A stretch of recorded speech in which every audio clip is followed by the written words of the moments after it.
So recent budget में government ने inflation calculate करने का तरीका ही चेंज कर दिया है। सो ये क्या चेंज आया है और उसका क्या इंपैक्ट पड़ेगा डिस्कस करते हैं क्विकली। सो सी इंडिया में इन्फ्लेशन कैलकुलेट होता है on the basis of CPI, consumer price index. अब सीपीआई को समझना हो तो सिंपली एक बास्केट समझो जिसमें बहुत सारे प्रोडक्ट्स और सर्विसेज डाल दिए हैं और उनके प्राइसेस की मॉनिटरिंग होती है, और इनके प्राइसेस अगर इन्फ्लेट होते हैं, बढ़ते हैं, तो उसको इन्फ्लेशन में फैक्टर इन किया जाता है। और मजे की बात यह है कि अब तक इसका बेस ईयर था 2012, यानी बेस ईयर ही लगभग 13 साल पुराना था। अब 2012 में जो पर कैपिटा इनकम थी वही थी 1200-1400 यूएस डॉलर, जो कि आज आगे चेंज हो गई है नियरली 2700 से 2800 यूएस डॉलर में। तो अगर हम 2012 कोई बेस ईयर लेके चल रहे हैं तो हमारी बास्केट 2012 की, यानी वो प्रोडक्ट एंड सर्विसेज और उन पे खर्च किए जाने वाला जो स्पेंडिंग पैटर्न है वो भी 2012 का ही चला आ रहा है। अब इस सीपीआई में जो मेजर चेंज आया है वो ये आया है कि इसका बेस ईयर ही हो गया है 2024। अब जो ओवरऑल कैलकुलेशन में 3 मेजर चेंजेस हुए हैं वो डिस्कस करते हैं क्विकली। अब बेस ईयर 2024 हो जाने की वजह से काफी सारे इररेलेवेंट एंड ऑब्सोलीट प्रोडक्ट को इससे हटा दिया गया है। अब इसमें गुड्स एंड सर्विसेज की ओवरऑल कवरेज भी बढ़ा दी गई है। अब जो गुड्स पहले इसमें 259 होते थे उन्हें बढ़ा के 358 कर दिया गया है। सेम सर्विसेज जो 40 होती थी उन्हें बढ़ा के 50 कर दिया गया है। अब देखो कवरेज वाइडर होगा तो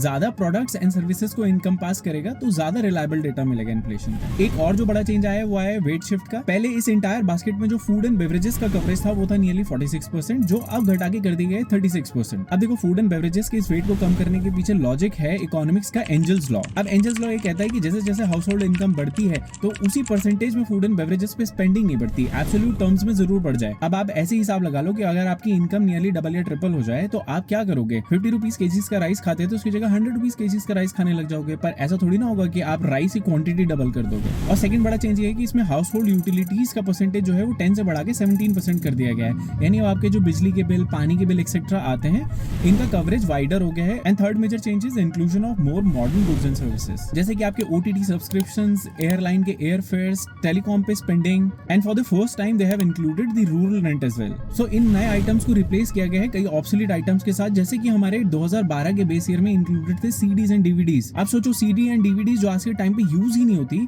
उसके तो प्राइस में कोई मेजर चेंज ही नहीं आएगा, इनफैक्ट कम ही हो गया होगा। तो वो इन्फ्लेशन का रिलायबल डेटा कैसे दे सकता है? So now it will be very interesting to observe कि जो अब गवर्नमेंट हमारे सामने इन्फ्लेशन का डेटा लेके आती है नेक्स्ट टाइम, वो कितना ज्यादा चेंज होगा पुराने वाले से। सो अभी इन्फॉर्मेशन काम की लगी है तो स्वाइप अप करने से पहले फॉलो कर लो।